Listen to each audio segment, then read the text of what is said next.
솔로몬에 대한 말씀을 나누겠습니다. 잠언 1장과요 시편 127편 솔로몬의 시, 그 성전에 올라가는 노래 요 두 편을 가지고 샬롬의 왕, 타락한 왕이라는 제목으로 말씀 나누겠습니다. 여러분, 우리 솔로몬 어릴 때 뭐 예수 안 믿는 사람도 뭐 솔로몬 이야기하면 솔로몬이 많이 알죠. 오히려 다윗보다 솔로몬이 더 유명해요, 세상에서는.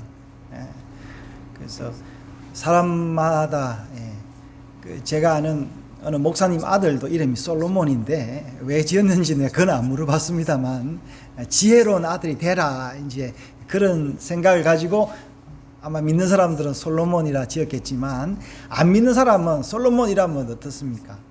굉장히 부자지요. 돈이 많고 그 지혜도 있고. 그래서 상호에 보면은 우리나라에 보면 솔로몬 저축은행 들어봤습니까? 솔로몬 저축은행 이런 게 있습니다. 이러듯이 솔로몬의 이름이 많이 이렇게 알려져 있습니다. 그렇지만 사실 또 솔로몬이 누구냐 이러면 굉장히 우리가 헷갈립니다. 헷갈리고 솔로몬이 좋은 왕일까요? 나쁜 왕일까요? 그러니까 우리 믿는 사람들조차도 이 솔로몬에 대한 이런 오해들이 참 많이 있습니다. 잠언을 읽고 전도서를 읽고 아가서를 읽어도 이 솔로몬에 대한 이해가 상당히 참 오락가락합니다. 오늘 이제 이 솔로몬이 누구냐라는 것을 우리가 다시 한번 개념 정립을 하기 위해서 제가 설교를 하는 겁니다. 솔로몬에 대한 정보를 주려고 하면 성경이 너무 많이 있기 때문에 다 필요가 없는데 솔로몬을 우리가 어떻게 이해를 해야 될 것인가라는 거예요. 여러분, 솔로몬의 이름이 샬롬이라는 말과 관계 있다라는 거 여러분 아십니까? 아마 많은 사람이 솔로몬이 샬롬하고 관계 있다라는 것을 모르고 모르는 사람이 많이 있을 겁니다. 솔로몬은 샬롬입니다. 솔로몬은 평강입니다. 아마 아버지 다윗이 솔로몬을 놓고 이름을 이제 평강이라 지은 것은 아마 그 아버지가 지금 솔로몬의 어머니 바세바인데요. 바세바는 솔로몬 아버지 다윗, 솔로몬의 아버지 다윗이 우리아의 아내였던 바세바와 동침을 해서 첫 아이를 낳습니다. 그 첫 아이가 죽고 그 이후에 아이 몇 명이죠? 4명의 아이를 낳았는데 아마 솔로몬이 넷째 아이입니다. 여러 이름들이 있는데 우리가 이제 솔로몬의 이름만 나오는데 그 네 아이들 중에서도 그 솔로몬이 왜 왕이 되었을까? 그 성경에 보면은 왕이 다윗의 아들 중에 왕위를 탐내는 그 아들은 압살롬이었습니다.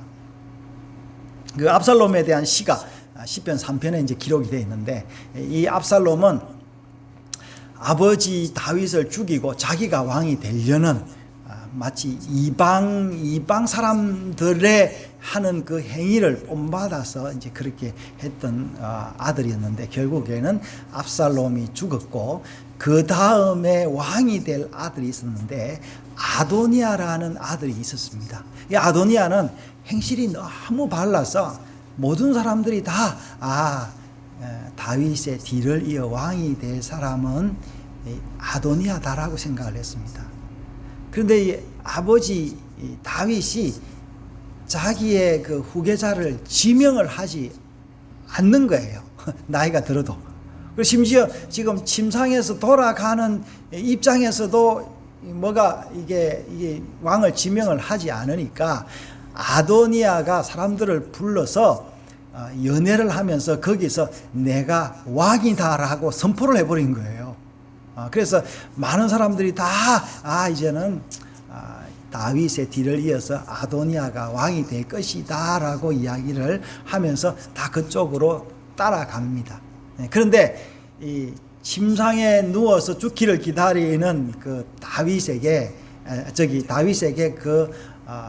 다윗과 그 제사장 사독이 가가지고 아도니아가 스스로 왕이 되었답니다. 이렇게 이야기를 하니까 바세바가 다윗에게 이야기를 해서 당신이 이전에 내 아들 솔로몬을 왕으로 삼을 거라고 이야기하지 않았느냐라고 이야기를 다시 되새기면서 거기서 솔로몬이 다 왕이 될 것이다 라고 이야기를 해서 솔로몬이 어느 날 갑자기 왕이 되었습니다. 그러나 솔로몬은 굉장히 나이가 어렸습니다. 경험도 없었고 그랬지만 왕이 되고 난 다음에 솔로몬은 자기의 그 지혜와 그 모든 것을 발휘하게 됩니다.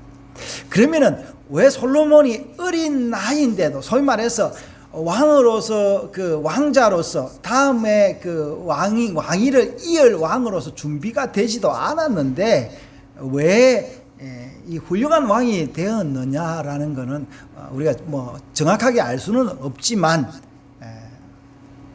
성경 전체적으로 살펴보기에는 솔로몬은 어려서부터 드러나지 않았기 때문에 상당한 공부를 했지 않느냐, 숙고를 했지 않느냐라는 거예요.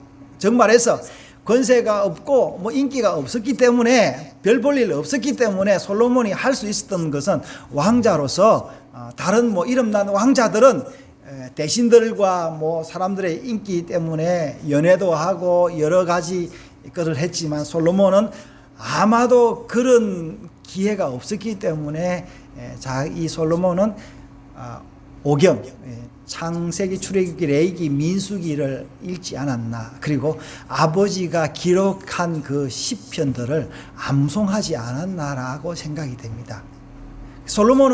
그래서 솔로몬은 시편 몇 개를 알았다 했어요? 3,000개를 알았다 그랬습니다. 식물은 또 몇 개 알았다고요? 1,005개를 식물을 알았다 그랬는데, 여러분 암송을 3,000개를 한다고 생각을 하면은 얼마나 그 사람이 머리가 좋겠습니까? 그러니까 암송을 3,000개를 했는 잠언 3,000개를 했는데 그 잠언 3,000개가 대부분이 다 아마도 오경이 아니었겠냐, 그리고 아버지의 시편이 아니었겠냐라는 것을 우리가 볼 수 있습니다. 그래서 잠언에 보면은, 전도서, 아가서에 보면은 많은 이야기들이 이 오경과 아버지의 시편에 기초한 것을 볼 수가 있습니다. 사람들은 이 솔로몬이 나중에 그 타락해서 우상을 숭배하고 이방 여인들과 같이 지냈기 때문에 나쁜 사람이다, 이제 그렇게 이야기를 했는데, 그 문제는 저도 이제 젊었을 때 고민이 그거였어요. 솔로몬은 좋은 사람이 아닌데 어떻게 이 잠언 전도서를 우리가 어떻게 읽어야 될 것인가라는 고민이 있었습니다. 여러분, 이 고민은 단순히 그 솔로몬뿐만 아니에요. 다윗도 마찬가지였습니다. 다윗은 뭐래, 하나님 마음에 합한 사람이라 그랬는데, 다윗은 하나님 앞에 죄를 여러 번 범합니다. 나중에 인구조사도 하나님이 원하지 않았는데 인구조사를 해서 많은 사람이 죽습니다. 그럼에도 불구하고 하나님은 이 다윗을 사랑했습니다. 왜 그러냐니까, 여러분, 우리가 중요한 것은 하나님이 우리의 의로움 때문에 우리를 사랑하시는 게 아니다라는 거예요. 다시 한번 말씀드리겠습니다. 하나님이 우리를 사랑하는 것은 우리가 잘나서 하나님이 사랑하는 게 아니다라는 거예요.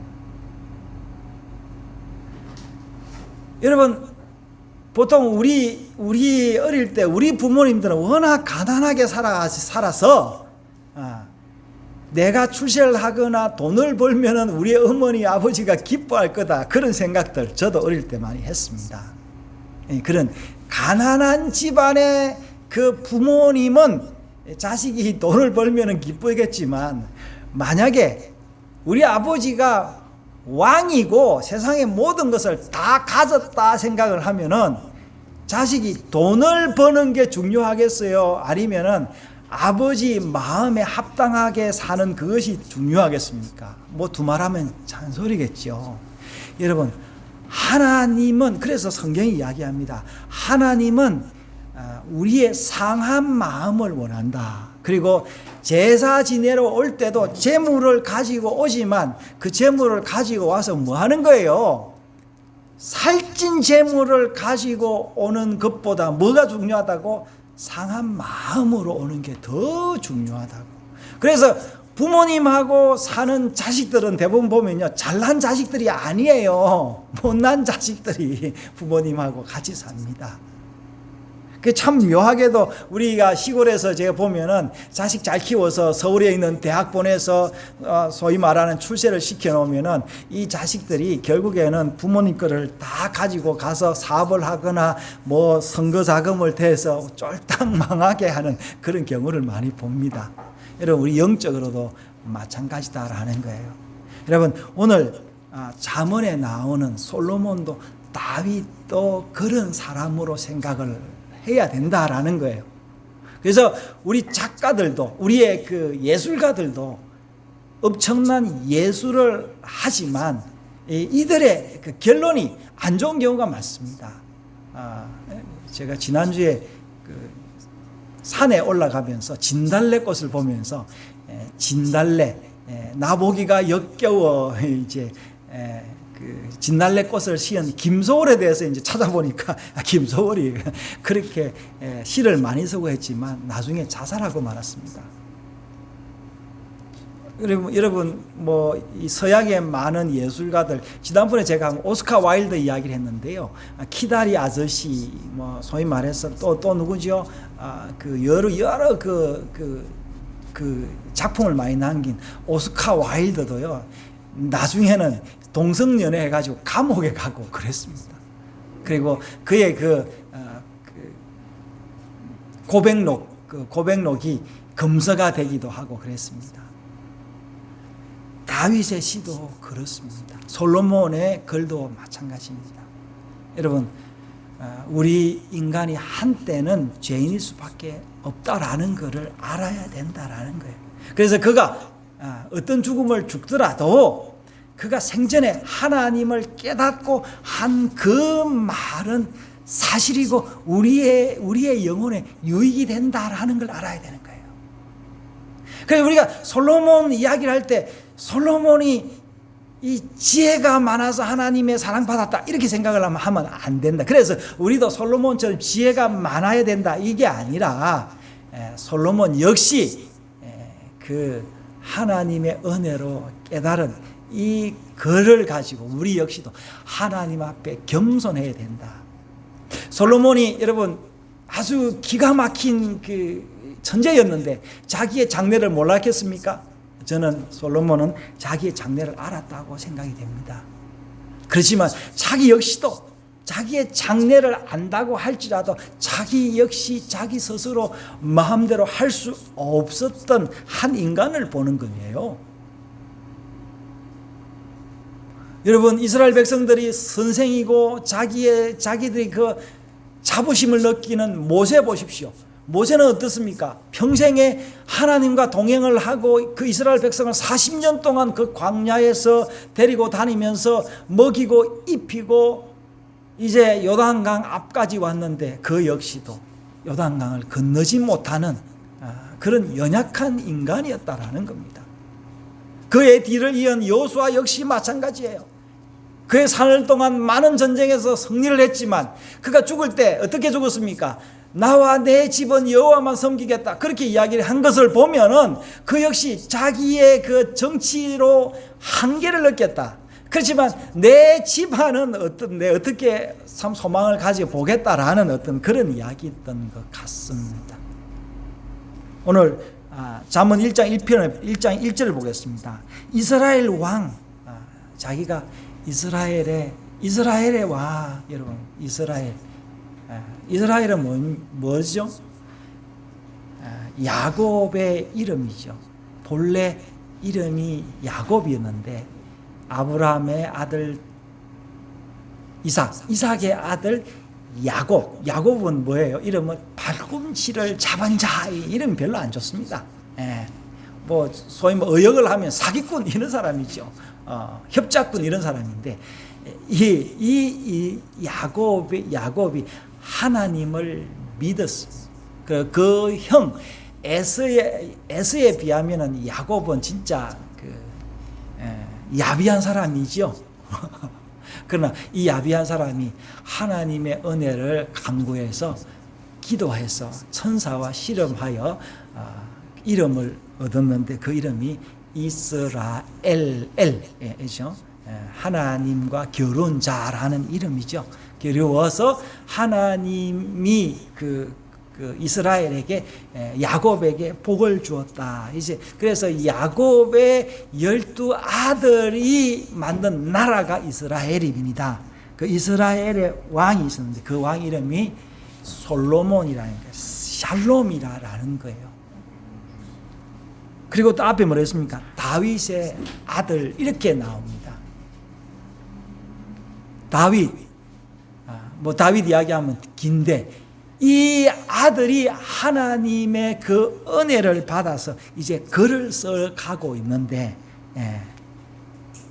2절에 보니까 지혜와 훈계, 명철을 이야기를 하고 있습니다. 그래서 6절에 뭐라고 나있습니까? 6절에 솔로몬은 이 자기가 한 이야기를 깨닫지 않으면은 아무 쓸모가 없다 이렇게 이야기를 하고 있습니다.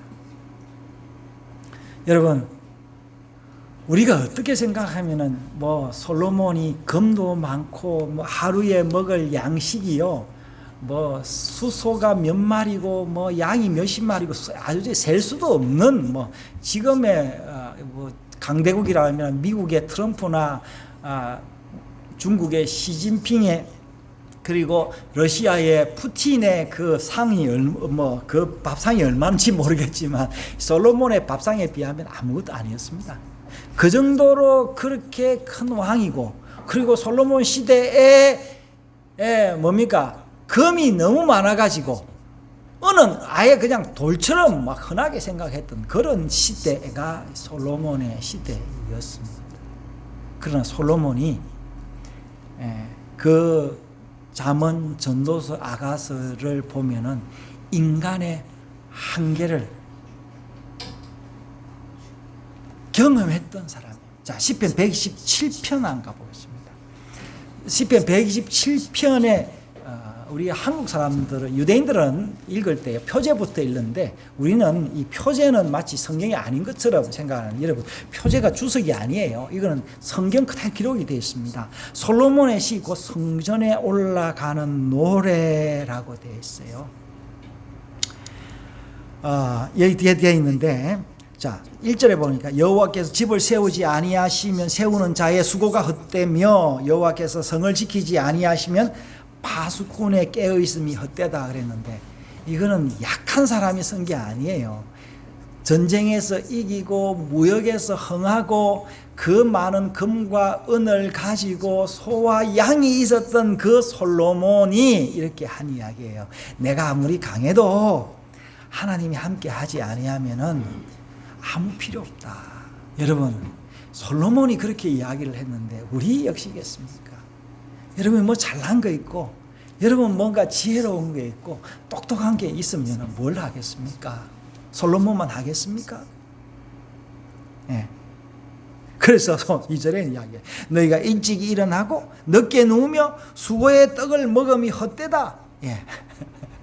아무리 열심히 일해봐야 그거 별거 없다. 그래서 차라리 뭐 해라고요? 여호와께서 그의 사랑하는 자에게 잠을 주시는도다 그랬는데 이 잠이요 뭐냐면 잠이라는 게 원어에 보면은 안식은 뭐죠? 안식 이름 뭐예요?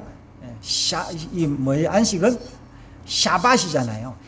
잠도 뭘로 시작이 되느냐면은 샤밧, 정확하게 모르겠어요. 한번 찾아보십시오. 이게 그 샤밧하고 발음이 거의 비슷합니다. 그러니까 우리가 여러분 차라리 열심히 일하는 것보다 뭐하기 낫다고? 자는 게 낫다. 자는 게 낫다. 저는 저녁 잠이 많습니다. 그래서 우리 집에서는 제가 제일 빨리 잡니다. 근데요, 3절 보겠습니다. 127편 3절에 보라, 자식들은 여호와의 기업이요 태의 열매는 그의 상급이다 했습니다. 태의 열매는 그의 상급이다 했는데, 잠언 1장에 보면은요 뭐가 있냐면은 1장, 2장, 3장에 쭉 보면은 특별히 뭐를 이제 조심해라 하냐, 음녀를 조심해라고 이야기를 하고 있습니다. 그래서 하나님의 자녀들을 유혹하는 음녀가 있는데, 이 음녀는 뭐냐면요, 음녀는 우리가 그 즐길 수 있는 그런 존재예요. 즐길 수만 있는 존재. 음녀와 결합하여 아이를 낳을 수 없습니다. 근데 여기 뭐랬습니까? 지금 태의 열매는 그의 상급이다 그랬거든요. 자식들은 여호와의 기업이다. 태의 열매는 그의 상급이다 했는데, 이 자식들은 누구와 결혼해서 얻느냐고 그러면은 처녀와 결혼해서, 여자와 결혼해서 아이를 낳는데, 이 여자는 어떤 여자를 이야기하느냐? 하나님이 주신 선물을 이야기를 하고 있어요. 음녀가 아니라. 잠언 1장을 가보겠습니다. 그래서 잠언 1장 31절에 보겠습니다. 여기 뭐라 하냐면은 30절 보면요, 나의 교훈을 받지 아니하고 나의 모든 책망을 업신여긴다 그랬는데, 누구를요? 지금 이 하나님의 말씀을 듣지 않는 사람을 그랬는데, 31절에 보면은 그러므로 그 하나님 말씀을 듣지 않는 사람은요 자기 행위의 열매를 먹으며 자기 깨에 배부르리라 그랬어요. 여러분, 우리가 하나님 앞에 우리 행위를 따지면 우리는 하나님 앞에 얻을 게 하나도 없습니다. 우리가 저도 어릴 때 아주 그 부모님, 엄마 속을 많이 썩인 사람입니다. 제가 얼마나 고집이 셌냐면요, 한 번 한다 그러면 우리 엄마 꺾지를 못했어요. 아버지 일찍 돌아가셨기 때문에, 그리고 우리 어머니는 저를 이기지 못해서 그냥 다 져주고 말았습니다. 우리 집에 막둥이 은서도 고집이 대단한데요, 이게 아버지를 이기지를 못하니까 우리 은서는 그냥 그 울므로써 자기의 그 고집을 삭히는 어떤 그런 게 있는데, 뭐 저의 모습 보는 것 같습니다. 근데 여러분, 자기 행위의 열매를 먹는다 그랬는데, 우리의 상급은 뭐라고요? 태의 열매다 그랬습니다. 여러분, 128편을 한번 가봐요. 10편 128편이 또 재미있는데, 이거는 아마 다윗시가 아니라 이 시편 128편은 아마 그 다윗의 시인 것 같습니다. 제가 믿기로는 그렇습니다. 여기서 뭐였습니까? 내 손이 수고한 대로 먹을 것이라. 여기 손의 수고가 나오죠. 예. 아까 행위의 열매라 그랬는데, 이게 손의 수고가 일단은 이게 의미상으로는요, 꼭 내가 원어를 찾아봤는데, 이 의미가 같은 거예요. 손의 수고, 손의 열매를 먹을 것이에요. 손의 열매는 뭔지 아십니까, 여러분? 손의 열매, 손의 열매는 야드의 열매. 손은 야드, 원어로 야드라 그러는데, 그 열매는 두루마리를 돌리는 하나님의 말씀의 열매를 이야기하고 있습니다. 그래서 이걸 먹을 것이는 내가 복되고 형통한다 그랬어요. 그러니까 손의 열매, 말씀으로 얻은 그 은혜는 복되고 형통하는데, 내 집 안방에 있는 아내 이야기하죠. 내 집 안방에 있는 아내는, 여기 아내는 뭘 이야기하느냐 하니까, 이게 이제 대부분 제가 유명한 사람 주석 다 찾아봤는데, 이거를 도덕적으로 이야기를 많이 해요. 윤리적으로, 마치 잠언 31편의 현숙한 여인을 번역하듯이 그렇게 이야기를 했는데, 여기 아내는 실제 하는 아내가 아니라 이 하나님의 말씀을 여성으로 받은 거예요. 그래서 내 아내는 결실한 포도나무 같으며, 자, 포도나무가 뭐예요? 우리 아까 저기 성찬했죠? 포도나무에서 난 그 피잖아요. 하나님의 용서와 선물이죠. 또 식탁에 둘러 앉았는데 어린 자식이라고 그랬죠. 어린 자식. 이제 다 이런 영적인 의미입니다. 여러분, 제가 이번 주에 그 시편 127편과 128편을 제가 하부르타를 해서 유튜브에 올려놓을 테니까 한번 보십시오. 여러분, 다윗, 여기 솔로몬은 오늘 128편에 이야기하는 것처럼 태의 열매를 먹고 그 은혜를 누리고 사는 사람입니다. 그래서 자기가 이야기했죠. 시편 다시 117편의 4절에 가서 젊은 자의 자식은 장사의 수중의 화살 같다 그랬는데, 이것이 화살통에 가득한 자는 복이 있다. 그들이 성문에서 그들의 원수와 담판할 때 수치를 당치 않는다. 여기 성문은 말하자면 예루살렘 성문, 시온의 성문입니다. 우리가 하나님 나라 갈 때 이 뭘 가져가냐 하니까 이 화살, 말씀을 가지고 가는 거예요. 말씀을 가지고 가서 그 말씀, 그 메시아가 우리에게 주신 그 은혜의 말씀을 가지고 갈 때 수치당하지 않고 우리가 하나님 나라에 들어갈 수가 있는 겁니다. 여러분, 이제 솔로몬 이스라엘 왕이고 샬롬의 왕이라는 거 아시겠습니까? 하지만 그 역시도 뭐라고요? 한계가 있었고 죄인이었고 마지막에 우상 숭배를 했지만, 그러나 그의 진심과 그의 그 소망하던 바는 그 하나님 나라, 다윗이 이야기했던 그 샬롬의 그 메시아. 이 솔로몬은 열심히 해서 성전도 짓고 이룰 거 다 이루었지만, 솔로몬이 뭐라고 기도했습니까? 성전을 만들어 놓고 이 집은 만민이 기도하는 집이 되게 해 주십시오. 우리 후손들이 죄를 짓고 나라를 빼앗기고 다시 돌아와 이 성전에서 기도하면 우리의 기도를 들어 주십시오. 그렇게 그 한때 고백했던 그 고백이 참 고백이다. 사랑하는 여러분, 우리 역시도 솔로몬이나 다윗처럼 오히려 그보다 더 많은 흠이 있고, 그들보다 아주 그들이 가진 지식에 비하면 우리는 아주 작은 지식에 밖에 없지만, 우리 역시도 하나님의 자녀로서 오늘 말씀처럼 우리가 하나님께서 우리에게 주셔서 우리가 하나님의 기업이고, 우리가 그 하나님께서 허락하신 그 태 열매다라는 것을 우리가 기억하면서 늘 하나님 앞에 가는, 또 이런 시각으로 우리 잠언, 전도서, 아가서를 한번 읽어보면은 또 그것을 읽고 깨달아서 여러분 것이 되어서 오늘 시편 말씀처럼 그 장사의 수중에 많은 화살을 가지고 있어서 원수와 겨룰 때에 그 화살로서 이기며 승리하며 살아가는 여러분 되시기를 축원합니다.